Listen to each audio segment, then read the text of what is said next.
y hoy tenemos con nosotros una jurista de la más alta talla francesa, la doctora Veronique Champagne de Plans. Doctora, muchísimas gracias por estar con la Academia Mexicana de Derecho Juan Velázquez, que ha tenido a bien en consejo designarla como miembro honorario de nuestra academia.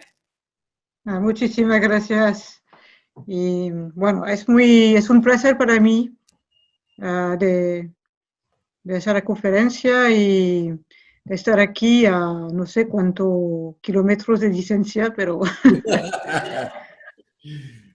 pero muy cercanos gracias a las nuevas tecnologías y a todos estos temas, ¿no? que se han venido dando con motivo de la pandemia y que ha sido de las pocas situaciones en las que se han logrado avances o cosas positivas, ¿no? Esto de la comunicación que no va a sustituir a lo presencial, esperemos en Dios, pero que ha sido importante. Muchísimas gracias. Pues bueno, la doctora Veronique Champagne es catedrática de Derecho Público en la Universidad de París, Nanterre de Francia, directora del Centro de Investigación y Estudios sobre Derechos Fundamentales de la misma universidad, responsable de la licenciatura de Derecho Español y dobles titulaciones con la Universidad Carlos III y Comillas, encargada de Relaciones Internacionales para el área de habla hispana, Erasmus España y Programa de Intercambio con Latinoamérica para las Facultades de Ciencias Jurídicas y Políticas, miembro del Consejo de la Escuela de Doctorado en Ciencias Jurídicas y Políticas de la Universidad de París, Nanterre,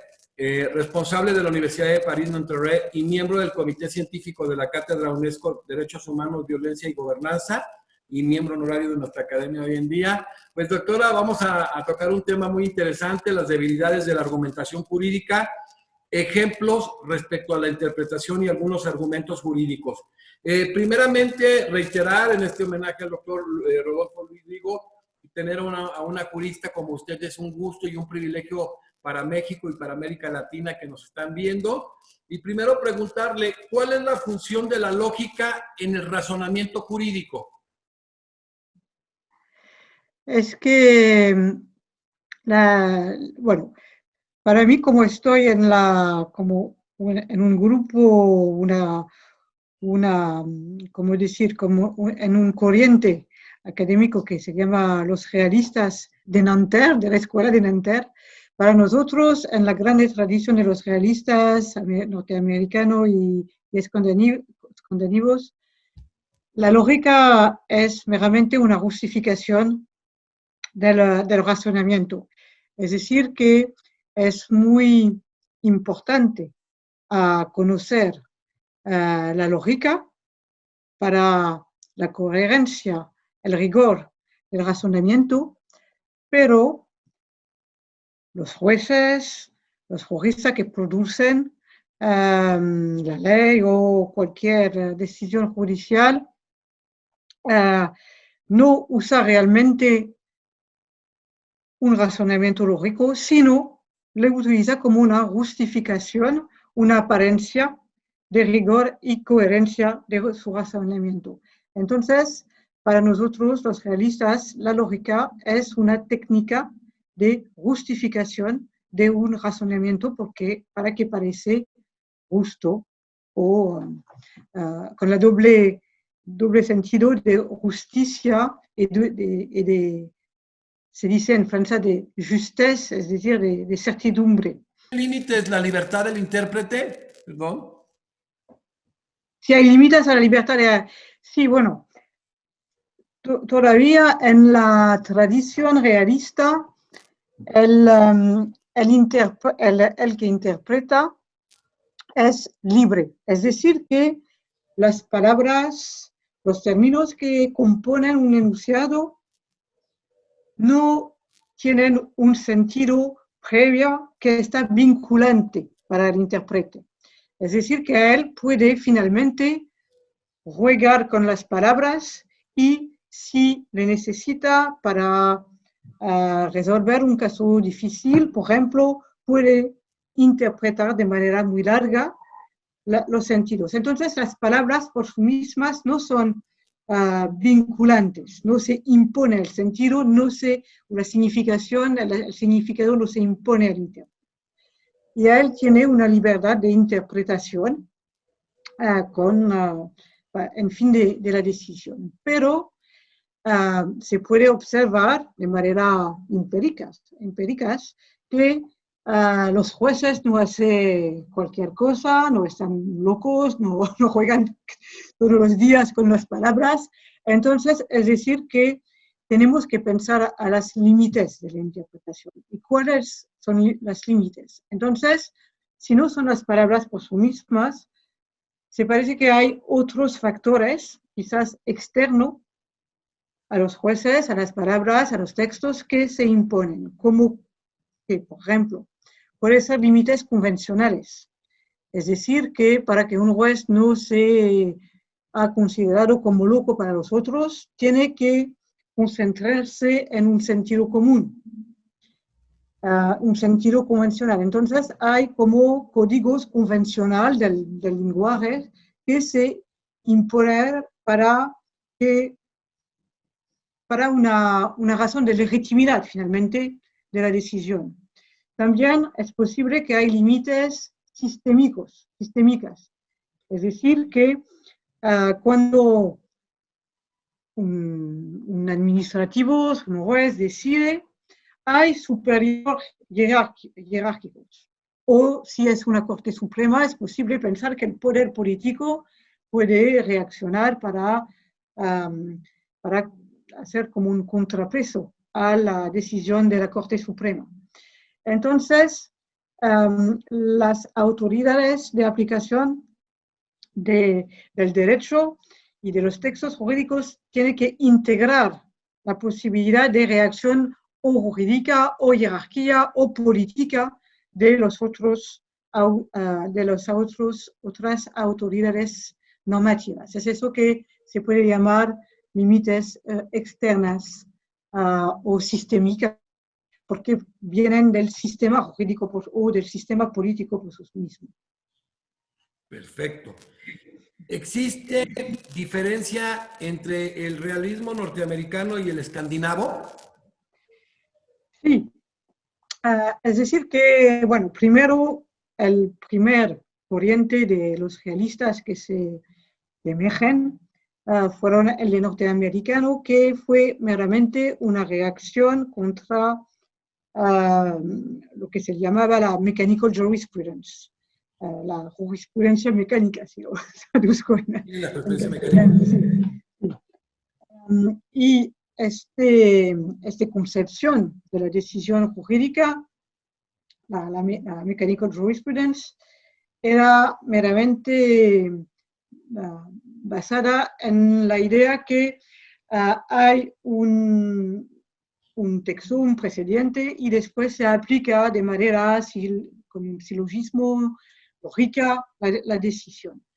Bueno, la reacción primero del juez Holmes y después de toda la tradición de la sociología y la jurisprudencia y de los realistas después, era decir que en la decisión no es el texto que determina o el precedente que determina la solución, pero que hay varios factores que determinan la decisión. La tesis la más conocida es la tesis del desayuno del juez.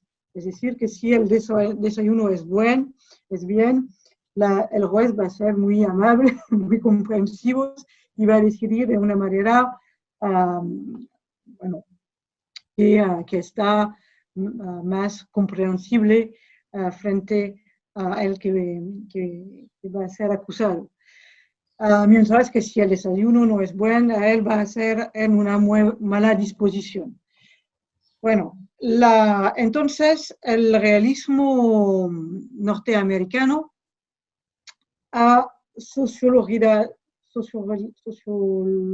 si es posible decir, o psicologizado mucho los factores de decisión.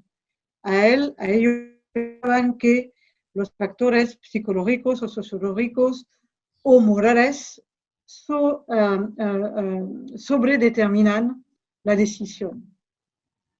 Con los escandinavos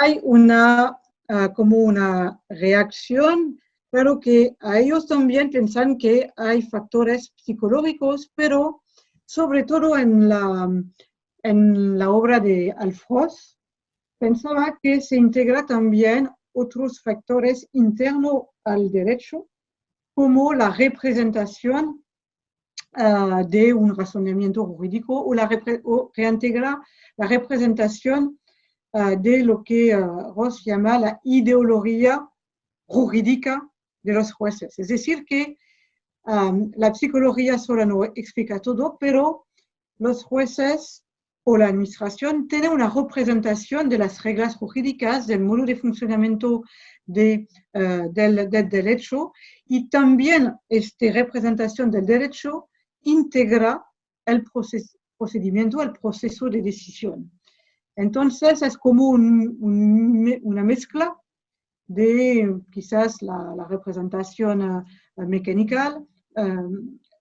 mecánica y la representación psicológica de los realistas norteamericanos. Este proceso de representación ideológica jurídica es una parte de la diferenciación del realismo norteamericano y escandinavo, entonces. Sí, sí. ¿Cómo podríamos concluir realmente cuáles serían las debilidades en específico de la argumentación jurídica? Sí.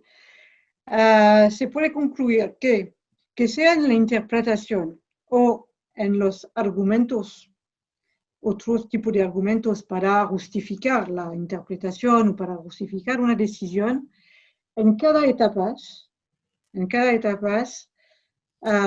no son razonamientos lógicos y en cada etapa hay una parte de interpretación, de arbitraria, que permite al final elegir entre varias soluciones. Entonces, y la razón es que el razonamiento jurídico no es solo un razonamiento lógico. Hay palabras que tienen varios sentidos, hay operaciones de calificación de los hechos, y los hechos pueden ser calificados en varias vías según la concepción que tenemos. Es todo el cotidiano de los abogados. Cuando alguien toma esta copa, es solo para beber, es un ladrón que lo toma. Hay varias interpretaciones y concepciones posibles de los hechos, y todo eso hace que como lo he dicho, no es mecánico, no es lógico. Y todo eso son lo que llamo debilidad, o que los norteamericanos llaman la diffusability del razonamiento. Porque siempre hay varias posibilidades de elección para decidir. Entonces, y aquí es una tesis bastante anti-dworkiniana, no hay una sola buena contestación. Hay varias posibilidades y no hay, en todo caso, una solución que se impone de manera quizás mejor que las otras, pero no es la buena solución, la única. Doctora, ¿podemos decir entonces que los factores psicológicos son un común denominador entre el realismo norteamericano y el escandinavo? Es común, pero la diferencia quizás es el peso que se da a este factor en la explicación de la decisión final. En los norteamericanos, el factor psicológico es más importante, casi es el único para ellos de la decisión, mientras que para los realistas escandinavos se integra otros factores, como lo he dicho, el peso de las convenciones jurídicas en el razonamiento. Ok. Para Veronique, la doctora Veronique, desde siendo una autoridad en el tema, ¿qué elementos tendrían mayor peso si los mismos factores psicológicos o la representación ideológica jurídica, o se tienen que conjuntar. Para mí, aquí estoy muy pragmática. Es que para mí no hay una sola posibilidad de explicación para todos los sistemas jurídicos del mundo entero. Es decir, que tenemos que distinguir, y es eso el grande interés de nuestra profesión finalmente, es estudiar contexto por contexto, países por países, decisiones por decisiones, los diferentes factores que puede tomar el mayor peso en una decisión. Y entonces para mí hay como un panel de factores posibles y después para explicar cada decisión tenemos que estudiar muy precisamente, muy finamente, el peso que un factor tenía más que un otro en este caso muy preciso. Pero no hay, como decir, un gran esquema que vale para cada decisión. No hay una fórmula única para ello. No, claro. O sea, depende en realidad desde esa visión que se da dentro del mismo realismo norteamericano, el escandinavo, la cuestión ideológica. Sí, bueno, digamos que para los norteamericanos es la ideología moral o política que prevalece, mientras que para los escandinavos hay eso, pero también hay lo que llama la concepción, la ideología jurídica. ¿Qué es la ideología jurídica? Es pensar si tenemos interpretar de manera literal o sistemáticas, si el derecho es un sistema dinámico o es estático. Es eso, es todo las diferentes concepciones, la diferente representación de lo que el juez o el administrativo tiene del funcionamiento jurídico. Eso, para los escandinavos, tiene su peso en la explicación de la decisión o en las razones de la decisión final. Se dice, por ejemplo, en América Latina, en los mismos jueces, que previo a la emisión de una decisión se ve el aspecto propio del juzgador, su manera en que él concibe las cosas y primero emite una solución y después busca los argumentos. Lo han comentado constantemente. ¿Qué tan válido es esto? Bueno, para nosotros los realistas sobre todo en Francia, claramente que es eso, el proceso para nosotros es que el juez o el que va a decidir tiene más o menos la idea de lo que va a decidir. Y después, bueno, va a elegir los mejores argumentos para justificar a posteriori la decisión. Pero, bueno, eso no es siempre así.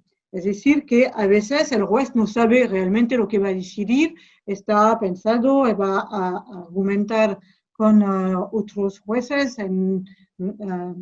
sobre todo en los contextos donde la decisión es colegial. Bueno, finalmente es raro que hay un juez único que va a decidir. Hay deliberaciones, entonces es posible que al principio el juez o la formación colegial no tiene su decisión a priori. Entonces hay también proceso de deliberación. Pero al final la idea es que una vez que la solución es pensada, deliberada, la idea es que el juez o la autoridad de decisión va a elegir lo que parece los mejores argumentos para justificar lo que ha decidido. Qué interesante, es decir, se modifica también si se juzga de manera colegiada o de manera única, individual. Doctora, y en lo particular, ¿usted cuál considera que puede ser la mejor decisión? ¿La que se tome de manera individual o única o de manera colegiada? Porque eso es muy interesante. Ahora, ¿cómo puede variar todo este tema? Yo personalmente estoy una grande defensora de la colegialidad, de la colegialidad, de la pluralidad, incluso de la sensibilidad filosófica, política, porque me parece que si al final, bueno, la decisión es la mayoría que la tome, es la mayoría que decide, pero para mí el más importante es que una pluralidad de visión puede enfrentarse para ver, bueno, las posiciones de cada uno y, bueno, al final se decide si la mayoría está contra mí, no es un problema. Pero lo más importante es que los argumentos pueden desarrollarse. Y entonces, para mí, no hay nada mejor que la colegialidad. Entonces, quiere decir que esta pluralidad de intérpretes nos puede dar una gran riqueza en la argumentación jurídica. Sí, claro, claro. Porque es la argumentación y la justificación, para mí es la mejor cosa contra el arbitrario. Porque podemos decidir todo lo que queremos al final. Pero la gran idea es por qué. ¿Por qué esta decisión se impone a un momento o a una otra? Y la manera a legitimar también es un factor de aceptabilidad de la decisión es justificar por qué la decisión es tal. Y para mí, finalmente, quizás el fundamento de la democracia o de la deliberación es... En relación a estos ejemplos respecto a la interpretación, podemos tener algunos ejemplos muy interesantes con relación al realismo norteamericano y el escandinavo que los podamos de alguna manera graficar o entender más claramente los diferentes posicionamientos. Podemos tomar una decisión, por ejemplo, la condenación, el caso de la condenación del que va a matar su abuela para el heritaje, ¿cómo se dice? El heritage, para tener el dinero, ¿sabes? Es el famoso caso que toma Dworkin y todos para, bueno, aquí, bueno, una explicación posible de los norteamericanos es, al final se va a condenar el que mató a su abuela para cuestión de dinero y no le da la posibilidad a tomar el dinero. Bueno, una explicación, digamos, realistas, norteamericana, sería decir que el juez tiene un sentido moral y entonces su propia moralidad le conduce a condenar el nieto. Una posibilidad de explicación escandinava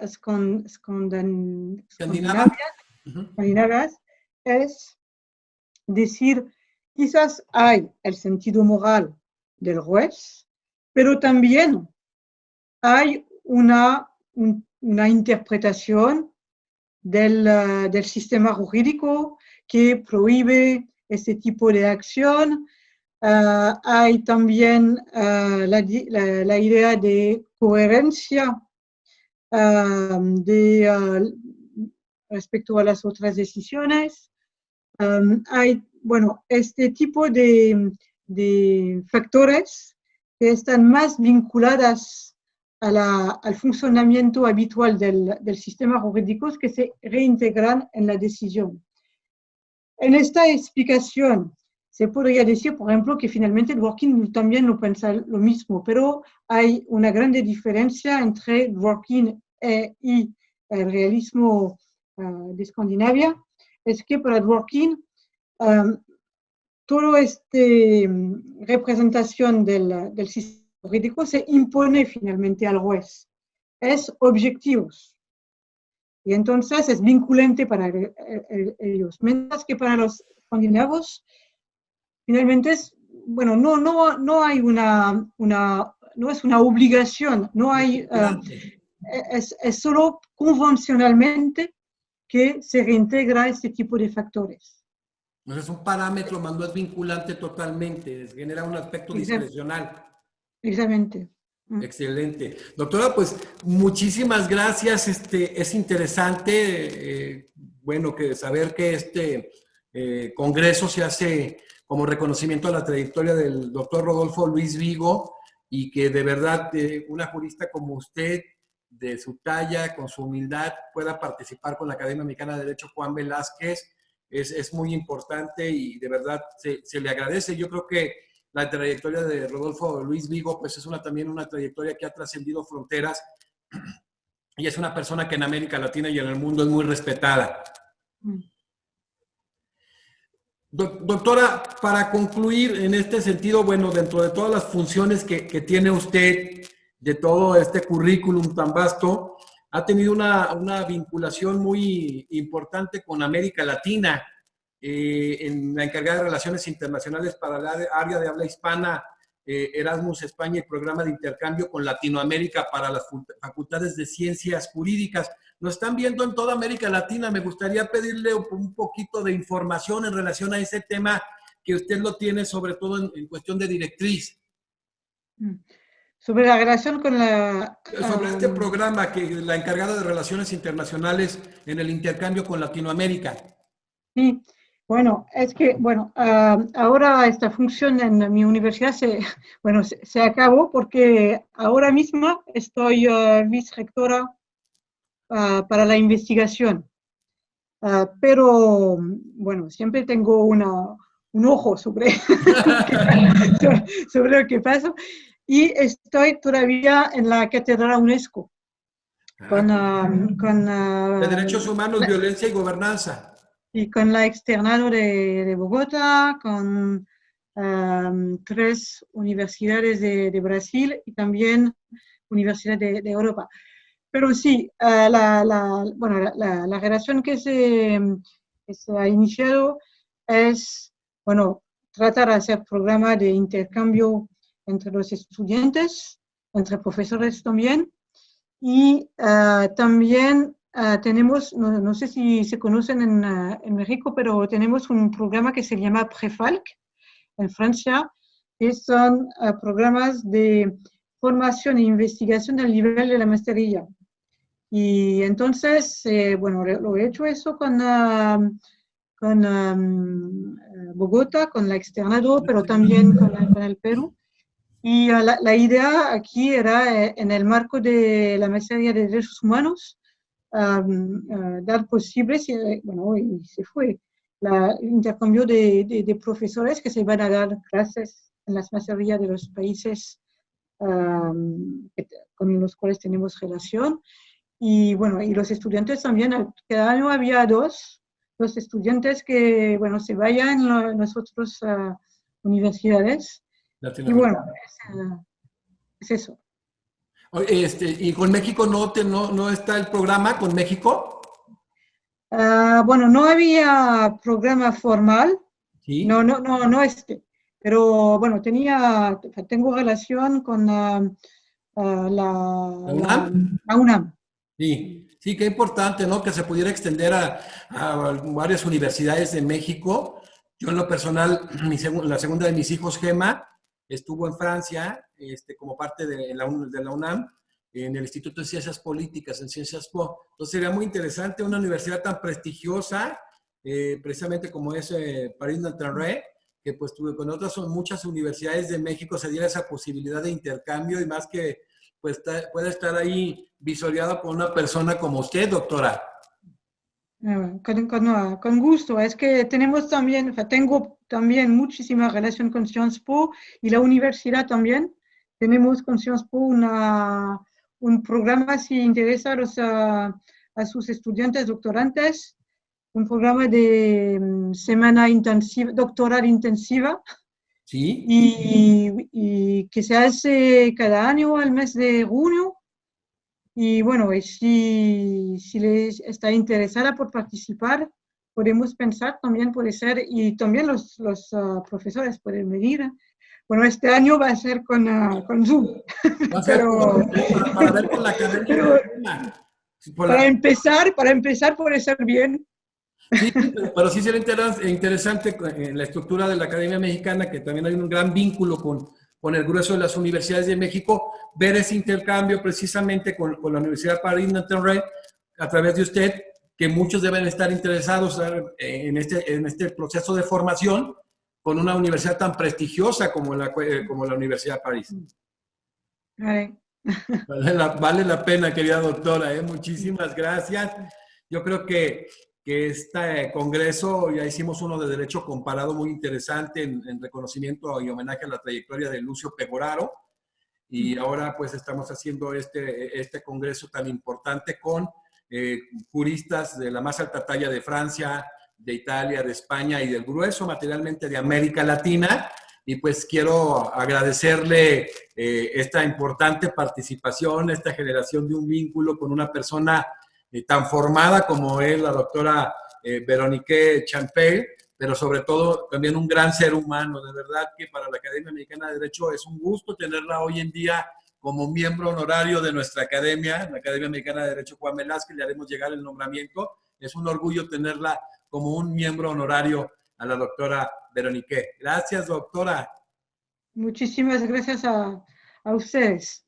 Pues bueno, hoy concluimos una conferencia más en este gran congreso de argumentación jurídica en homenaje al doctor Rodolfo Luis Vigo, precisamente con la doctora Véronique Champel-Desplans de Francia, quien es directora del Centro de Investigación y Estudios sobre Derechos Fundamentales de la Universidad Paris-Nanterre de Francia. Muchísimas gracias. Nos vemos en la siguiente conferencia. Gracias.